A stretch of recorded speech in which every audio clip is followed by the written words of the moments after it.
लोग बात कर रहे हैं आपके कोल्बे रिएक्शन की। ऑर्गेनिक की रिएक्शन है तो कोल्बे के कई सेक्शन होते हैं। देखिए इनफैक्ट इसके 7 सेक्शन होने चाहिए, लेकिन आपके सिलेबस के हिसाब से जो पूछा जाएगा बता देता हूँ कि कैसे आपको कोल्बे को एक साथ देखना है। रिएक्शन को ऑर्गेनिक में याद करने के 2 तरीके होते हैं। देखिए पहला तरीका ये है मैकेनिज्म के बेस पर याद कीजिए, और दूसरा तरीका क्या होता है, रिएजेंट से याद कीजिए। तो रिएजेंट से याद करना ज़्यादा आसान पड़ता है, बस आपको एग्लोमेरेट करना पड़ता है, चीज़ों को इकट्ठा करना पड़ता है। कैसे रिएजेंट से याद करते हैं, कौन सा रिएजेंट, रिएक्टिंग स्पीसीज़ क्या है, उससे कैसे याद करते हैं, तरीका बताऊंगा मैं आप लोगों को आगे वीडियोज़ में। तो अभी हम बात करते हैं कोल्बे की। कोल्बे को ऑल अबाउट कोल्बे को हम एक साथ ले लेते हैं। कोल्बे 2 सेक्शन में बाइफर्केट हो गया है, कोल्बे इलेक्ट्रोलिसिस और कोल्बे रिएक्शन, जिसको कोल्बे इस्कीमेटिक रिएक्शन भी बोलते हैं। तो Kolbe electrolysis is different part and Kolbe reaction is different part. तो इलेक्ट्रोलिसिस में क्या है, आपने इलेक्ट्रोलिसिस की तो एक्वस मीडिया होगा, ऑब्वियसली किसी चीज़ की इलेक्ट्रोलिसिस करेंगे, that has to be a salt. किसी एसिड की, किसी बेस की इलेक्ट्रोलिसिस का कोई मतलब नहीं बनता है, तो सॉल्ट लेते हैं, may be sodium salt, may be potassium salt. तो हम 2 भागों में बांट रहे हैं इसको। देखिए पहला सेक्शन क्या हुआ आपका, कोल्बे इलेक्ट्रोलिसिस, यानी कि वहाँ पे इलेक्ट्रोलिसिस की प्रोसेस होगी। तो यहाँ पे यानी एनोड और कैथोड का आपका जिक्र आएगा। तो अगर हम सिंपल बात करते हैं, हमने कहा साहब ये CH3COOH, आप जानते हैं एसिटिक एसिड है, ठीक। अब इसकी इलेक्ट्रोलिसिस का कोई मतलब नहीं है, तो आपने क्या है कि इसका सॉल्ट बनाया। क्या बनाया, CH3COONA। कहाँ से बन जाएगा, सिंपल NaOH से रिएक्शन से बन जाएगा। But Kolbe starts from here, I mean CH3COOH is going to give this in the presence of NaOH. This is not a part of Kolbe. Kolbe यहाँ से स्टार्ट होती है, यानी कोल्बे में हम लेते ही आपका जो है सोडियम या पोटेशियम सॉल्ट का आपका कार्बोक्सिलिक एसिड लेते हैं। तो मैं नीचे हटा दे रहा हूँ, यानी we started from this sodium salt content of acidic acid. आप ध्यान देंगे, आपने इसकी जब इलेक्ट्रोलिसिस की, यहाँ पे लिख दे रहा हूँ मैं, दिस इज इलेक्ट्रोलिसिस। इससे आपके इलेक्ट्रोलिसिस के कॉन्सेप्ट भी एक सेक्शन काफ़ी काम का है, वो क्लियर कर दूंगा। तो this is going to give, आप जानते हैं साहब, ये टूट जाएगा CH3COO- प्लस Na+। इलेक्ट्रोलिसिस को देखिए, इसको समझाने में तो मैं 3 लाइन में बता दूंगा आपको, लेकिन इलेक्ट्रोलिसिस भी बताऊंगा तो थोड़ा आपको 5 मिनट लगेगा उसमें एडिशनल। CH3CO- Na+, आप जानते हैं साहब एनायन और कैटायन फॉर्म हो गया, ठीक। साथ में इलेक्ट्रोलिसिस होने के लिए obviously that has to be diluted. देखो इलेक्ट्रोलिसिस 2 होती हैं, मॉल्टन स्टेज में, जैसे NaCl करते रहे मॉल्टन NaCl की, तो वहाँ Na+Cl- गया, दोनों अपने रिस्पेक्टिव आपके जो इलेक्ट्रोड है उसकी हो जाएंगे। तो यहाँ पे क्या है, एक्वस हम बात कर रहे हैं। तो एक्वस में क्या हुआ कि H2O is by default present over here, this is going to give an on electrolysis. ये सेम इलेक्ट्रोलिसिस में इसने दिया साहब H++OH-। आप जानते हैं ये OH- और ये देखिए आपका सेम चार्ज है, ऐसे ही ये H+ और Na+ सेम चार्ज है, इनमें होड़ होती है, यानी कंपटीशन होता है कौन पहले पहुंचे। अब पॉजिटिव चार्ज कहाँ जाएगा, आप ये देखिए, आपका नेगेटिव चार्ज क्या है, एनायन है, ये आपका कैटायन है, कैटायन जाएगा टुवर्ड्स कैथोड। अपोजिट चार्ज क्यों जाएगा, इसलिए नाम पड़ा है, कैथोड से कैटायन आया। अब देखिए नेगेटिव चार्ज एनायन हो गया तो कहाँ जाएगा, टुवर्ड्स एनोड। तो 2 रिएक्शन, अब यहाँ मैं डायग्राम नहीं बना रहा हूँ, लंबा खिंच जाएगा मामला। तो यानी कि यहाँ लिख दिया मैंने कि एट सपोज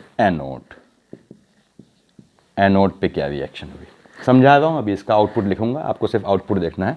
एनोड पे क्या हुआ साहब कि CH3CO- और OH- दोनों में देखिए कंपटीशन हो गया, मारकाट मच गई कि मैं पहले जाऊंगा। आप जानते हैं कौन पहले जाएगा, Na+H+ में कौन पहले कैथोड पे पहुंचेगा, जो पहले पहुंचेगा वही डिस्चार्ज होगा वहां जाके, याद रखिएगा। दूसरा कहां जाएगा, जो बच गया सॉल्यूशन में बैठ जाएगा। कौन से सॉल्यूशन में, सॉल्ट सॉल्यूशन जो पड़ा है नीचे आपके, जहां पे इलेक्ट्रोलिसिस कर रहे हैं। तो इसमें कैसे बताते हैं, 2 तरीके हैं बताने के। पहला होता है कि आपने कहा साहब डिस्चार्ज पोटेंशियल, जिसका डिस्चार्ज पोटेंशियल, उसे कितनी वो आसानी से डिस्चार्ज हो जाए, तो डिस्चार्ज पोटेंशियल से निकालते हैं। अब it is very difficult to find out discharge potential, तो हम उसको किससे रिलेट करते हैं, इनडायरेक्टली आपके इलेक्ट्रोकेमिकल सीरीज में जो इलेक्ट्रोड पोटेंशियल दिया होता है उससे करते हैं। तो हमें अभी इस चीज़ से मतलब नहीं है, मैंने बताया आपको कि मैं इलेक्ट्रोकेमिकल सीरीज की आपको अलग सीरीज बताऊंगा। तो अब यहाँ पे क्या है, यहाँ आपको देखना है कि H+ पहुँच गया आपका, देखिए सॉरी ये आपका एनोड की बात कर रहे हैं, तो ये CH3CO-। सीधे हम इस रिएक्शन पे आते हैं। एनोड ये पहुंचा, देखिए एनोड पे पहुंचेगा। कोई भी चीज़ कब डिपॉजिट होती है, कब लिबरेट होती है, इलेक्ट्रोलिसिस में 2 चीज़ होती हैं, या तो डिपॉजिट हो जाएगी या लिबरेट हो जाएगी, गैस होगी तो तब डिपॉजिट और लिबरेट होती है जब वो अपना चार्ज लूज करती है। तो ये क्या हुआ, एनोड, देखिए आप, कैथोड बाय डिफ़ॉल्ट नेगेटिव होता है, एनोड बाय डिफ़ॉल्ट पॉजिटिव होता है। तो एनोड बाय डिफ़ॉल्ट पॉजिटिव है, ये इसने अपना इलेक्ट्रॉन दे दिया। ध्यान दीजिएगा आप, कहाँ दिया, एनोड को दिया। अब ये तैयार हो गया डिपॉजिट होने के लिए। Now this is going to give gentleman CH3COO, electron चला गया डॉट। ये a kind of free radical है, हाईली अनस्टेबल है। आपने कहा साहब ये तुरंत जो है CO2 अलग कर देता है। देखिए ध्यान देंगे आप, तो क्या बन गया, ये CH3 का इस तरह से बन गया डॉट, यानी फ्री रेडिकल कॉम्पैक्ट में बन गया। तो अब ये CH3 डॉट बना है। यहाँ देखें आप, इसके आपने 2 मोल ली हैं, मैं यहाँ लिख रहा हूँ, देखिए 2 मोल्स लिए, ये 2 हो गया। तो ये क्या हुआ, CH3 2 बने, तो ये CH3 और CH3 आपका इस तरह से बन गया। मैथ एथ आपके सामने इथेन बनी हुई है, देखिए। तो इस तरह से इथेन आपकी गैस रिलीज हो जाएगी। यहाँ देखना है आपको, ध्यान से देख लें कि CH3। अब यहाँ पे एक क्वेश्चन बनता है, बहुत पहले एग्जाम्स में पूछता था ये, कि यहाँ पे कितने कार्बन हैं, 2 है। यहाँ पे भी कितने कार्बन हैं, 2 है। इसका मतलब यहाँ 10 होंगे तो यहाँ 10 होंगे, नहीं, ऐसा नहीं है। देखिए अगर यहाँ पे कार्बन की संख्या, ये आपको ध्यान होना चाहिए, नंबर ऑफ C जो है मान लो N, तो यहाँ क्या हुआ, देखिए प्रोसेस में क्या हुआ, इसके 2 मॉलिक्यूल मिले हैं, ठीक। तो कितना था, 2N हो गया। देखिए एक में N कार्बन है तो 2 लिखे हैं हमने मोल्स इसके, V स्टोइकियोमेट्री मोल बताती है इसके, N इंटू 2, एक में N कार्बन है, टोटल कार्बन क्या हो गया, 2 इंटू N, यानी कार्बन कितने थे, टोटल 2N। और वहाँ से CO2 रिलीज हुई है, एक कार्बन हटा है, दोनों से एक एक हटा है, तो -2, तो 2N - 2 कार्बन होंगे। ये पूछा हुआ सवाल है आपके यहाँ। देखिए कि अगर यहाँ पे 5 कार्बन थे तो यहाँ कितने होंगे, 5 दूनी 10 -2 8 कार्बन होंगे। निकाल लेंगे आप लोग, जनरलाइज्ड फॉर्मेट क्लियर है आपको, या बोले यहाँ पे इतने कार्बन हैं तो कार्बोक्सिलिक एसिड में कितने कार्बन होंगे, आपको क्लियर होगा। तो अल्टीमेटली आपने क्या बनाया, ये इलेक्ट्रोलिसिस प्रोसेस है कोल्बे की, जो यहाँ लिखा हुआ है कोल्बे साहब की। तो जिसमें क्या बना आपका, मेथ एट इथेन बन गया। कोई दिक्कत नहीं होनी चाहिए। अब इस रिएक्शन को शॉर्ट में मैं यहाँ लिख ले रहा हूँ। क्यों लिख ले रहा हूँ, ताकि हम बाद में तीनों रिएक्शंस को, या जितनी रिएक्शन देखेंगे उनको एक साथ जोड़ सकें, समझ सकें। उस पर क्या क्वेश्चन बनता है, अच्छे असर्शन के क्वेश्चन बनते हैं। तो मैं पहला ले रहा हूँ यहाँ पे 2CH3CONA, देखिए ठीक, यहाँ पे सॉल्ट बन गया था। ये आपने कहा साहब इसने क्या दिया, CH3CH3, ठीक। देखिए 2CH3CONA, यहाँ लिख दिया मैंने इलेक्ट्रोलिसिस, शॉर्ट में लिख दिया है इसको इलेक्ट्रोलिसिस। ये पहली रिएक्शन हो गई, ठीक बात है। अब मैं इसको नीचे हटा रहा हूँ, देखिए, ताकि आपको कैसे एक साथ याद करना है। और याद क्या करना है, देखना है, देखने के बाद आपको याद करने की भी ज़रूरत नहीं पड़ेगी। अगला लिया मैंने, मान लीजिए इसी में आपका, आप कहते हैं साहब ये CH2C double bond O, okay. देखिए यहाँ पे CH2C double bond O, okay, ठीक बात है। अब इसकी हमने इलेक्ट्रोलिसिस की, यानी पानी यहाँ मौजूद है, बताने की ज़रूरत नहीं, यहाँ पे आपका पानी मौजूद है। दिस इज़ एक्वस लोकेशन में इसने क्या दिया, ध्यान सुनिएगा आप। ये सॉल्ट होना आवश्यक है, बताया मैंने, कोल्बे यहाँ से स्टार्ट होती है। ये चीज़ कहाँ से बनी, आपके जो ये डाई कार्बोक्सिलिक एसिड है, इसकी रिएक्शन किया आपने KOH से, तो वहाँ से K ने रिप्लेस कर दिया एसिडिक हाइड्रोजन को। तो अब यहाँ पे क्या हुआ, देखिए ये इसी फॉर्मेट में CH2 आप ध्यान देंगे, ये C double bond O, C double bond O, minus आया था, इसने इलेक्ट्रॉन दिया। जब ये पहुंचा अपने रिस्पेक्टिव इलेक्ट्रोड पे, जस्ट इससे पहले वाले से कंपेयर कीजिए, तो इसने क्या किया, क्योंकि आपको आउटपुट से मतलब है, CH2 ये C डबल बॉन्ड O बिंदी, ये C डबल बॉन्ड O बिंदी। अगेन ये चीज़ रिलीज हो गई, तो क्या बना बच्चों, ये इससे भी एक बॉन्ड गया इस कार्बन से, यहाँ से भी एक गया, ये CH2 double bond CH2, meth eth ethene बन गई। कोई दिक्कत नहीं होनी चाहिए। देखिए आपने इसका स्क्रीनशॉट ले लिया होगा। अब मैं इसको अगेन सिंगल स्टेप में लिख ले रहा हूँ। Nobody is going to ask the mechanism, आपसे कोई नहीं पूछ रहा है, तो मैंने इसको हटा दिया यहाँ से। कैसे आपको ध्यान रखना है कि आपको दोबारा देखने की इस टॉपिक को ज़रूरत ना पड़े, और क्या क्या क्वेश्चन पूछता है देखिए इसमें। यानी क्या बन गया आपका, CH2 डबल बॉन्ड CH2 बन गया। पहले में क्या बना था, देखिए मेथ एथ इथेन बनी थी, यहाँ मेथ एथ इथीन बन गई। अगला लिया आपने, अगला क्या, अब डबल बॉन्ड आया है ट्रिपल बॉन्ड के लिए, आपने देखिए यहाँ पे CH आप ध्यान दे रहे होंगे, डबल बॉन्ड CH, ये साहब आपका C डबल बॉन्ड OOK, देखिए C डबल बॉन्ड OOK। आपने इलेक्ट्रोलिसिस यहाँ लिखा हुआ है हर जगह, दिस इज इलेक्ट्रोलिसिस ऑब्वियसली। यहाँ पे अगेन एक्वस मोड में आपने इलेक्ट्रोलिसिस की,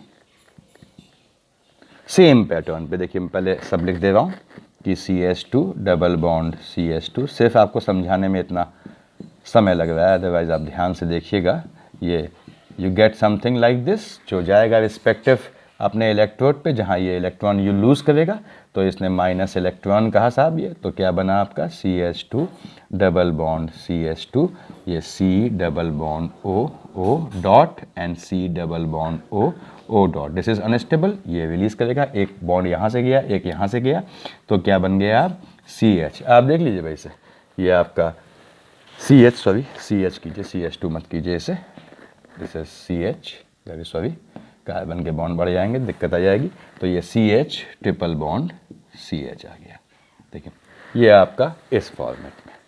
तो इसको आप चाहें तो सिंगल शॉट में लिख लें, जैसे आपने पहले लिखा है इन रिएक्शन को, तो ये आपकी एसिटिलीन बन गई, देखिए यहाँ पे। अब मैं इसको हटा रहा हूँ, आपने इसका देख लिया होगा, इसको मैंने हटाया, शॉर्ट में अगर बोलें तो क्या बना बच्चों, ये आपका इस तरह से CH ट्रिपल बॉन्ड CH बन गया, यानी एसिटिलीन बन गई। तो एल्केन एल्कीन एल्काइन, ठीक। अब इसमें असर्शन के क्या पूछे हुए सवाल थे, आप ध्यान दीजिए, बस ये यही फिक्स बन रहे हैं, इससे बड़ी रेंज इनके होमोलॉग्स नहीं बन रहे हैं यहाँ पे। अब आपको ध्यान देना है कि यानी मोनो, ध्यान सुनिएगा आप, इसको लिखिएगा आप लोग, मोनो कार्बोक्सिलिक एसिड। मोनो क्यों बोला, एक ही कार्बोक्सिलिक किस्म ग्रुप का सोडियम सॉल्ट जब इलेक्ट्रोलिसिस होगी तो आपको एल्केन देगा, मेथ एथ इथेन देगा, क्लियर है। यहाँ पे इथेन दिया है, यानी आपको एल्केन देगा। आगे बढ़ूँ, डाई कार्बोक्सिलिक एसिड, देखिए, और क्या चेन में कोई पाई बॉन्ड है, नहीं है, यानी कोई पाई बॉन्ड नहीं है, यानी सैचुरेटेड है, तो सैचुरेटेड डाई कार्बोक्सिलिक एसिड, देखिए, या डाई कार्बोक्सिलिक एसिड जो सैचुरेटेड, यानी सैचुरेटेड डाई कार्बोक्सिलिक एसिड का सॉल्ट इलेक्ट्रोलिसिस पे एल्कीन देगा। असर्शन में पूछ चुका है ये कॉम्बिनेशन में, ध्यान सुनिएगा।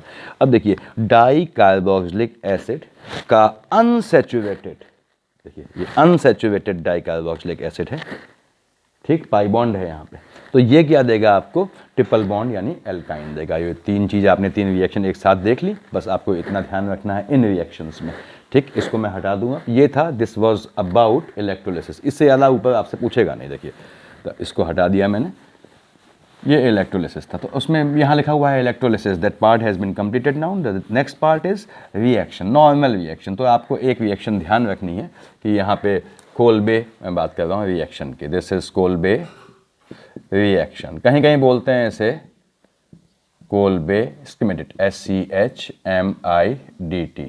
रिएक्शन, कोल्बे रिएक्शन के नाम से भी जानी जाती है। अब यहाँ पे क्या है, आपने कहा साहब ये इस तरह से सोडियम सॉल्ट लिया, देखिए आपके सामने है, कहाँ से आया है, ऑब्वियसली ये फिनॉल के ट्रीटमेंट से आया है, this is when phenol is treated with NaOH, तो साहब आपका ये बना। तो सोडियम फिनॉक्साइड इज द, देखिए, रिएक्टेंट इन कोल्बे स्कीमेटिक या कोल्बे रिएक्शन, तो इसकी आपने रिएक्शन की CO2 से, ध्यान देना है आपको, देखिए CO2 से आपने इसकी रिएक्शन की, तो क्या बना आपका, यहाँ आगे हल्का सा NaOH डाल दे रहा हूँ मैं यहाँ पे, तो साहब ये आपका आया, आप ध्यान देंगे बच्चों, ये ONA था यहाँ पे, देखिए ONA, इसको मैंने छोड़ दिया, यहाँ पे ध्यान दीजिए, ONA लगा हुआ है, यहाँ पे लगा, आगे आपका CO2 आया इस फॉर्मेट में, C डबल बॉन्ड OH के फॉर्मेट में, तो ONA हो गया, क्योंकि एसिडिक हाइड्रोजन को ये खा जाएगा, देखिए, ठीक। अब आपने कहा साहब इसको कैसे हम हटाते हैं मेटल को जो कि एसिडिक हाइड्रोजन को रिप्लेस करके बैठी हो, एक ही तरीका है, डाइल्यूट HCl या डाइल्यूट H2SO4, वो भी काम कर जाएगा। तो आपने कहा साहब ये दिस इज डाइल्यूट HCl और डाइल्यूट H2SO4। तो ये क्या है, इस सोडियम को हटा देगा, देखिए वापस H ले आएगा उसके बदले। तो this is what you got, ये आपका बन गया C डबल बॉन्ड OH और साहब ये OH आ गया। देखिए सैलिसिलिक एसिड आपके सामने है, यहाँ लिख लिया मैंने, सैलिसिलिक एसिड। तो ये ध्यान रखना है आपको कि कोल्बे रिएक्शन या कोल्बे एक्सपेरिमेंट क्या होता है। रिएजेंट क्या है, रिएजेंट यही है आपका सोडियम फिनॉक्साइड है। देखिए फिनॉक्साइड आयन रेजोनेंस से स्टेबलाइज होता है, कभी बताऊंगा आप लोगों को बड़ा बढ़िया तरीके से। तो ये CO2 से रिएक्शन करेंगे आप in the presence of NaOH, that NaOH has removed all the acidic hydrogen present over here, जिसको हटाने के लिए, वापस लाने के लिए, रिगेन करने के लिए हम क्या करते हैं, डायल्यूट HCl से या डायल्यूट H2SO से रिएक्शन करते हैं। बात एक ही हुई। तो मेरे ख्याल से कोल्बे में इससे बाहर का नहीं है, उसको याद रखिएगा। कब अनसैचुरेटेड कार्बोक्सिलिक एसिड यूज़ करते हैं, कब सैचुरेटेड, वो ध्यान रहना चाहिए। इतना काफ़ी है आज के लिए। Thank you.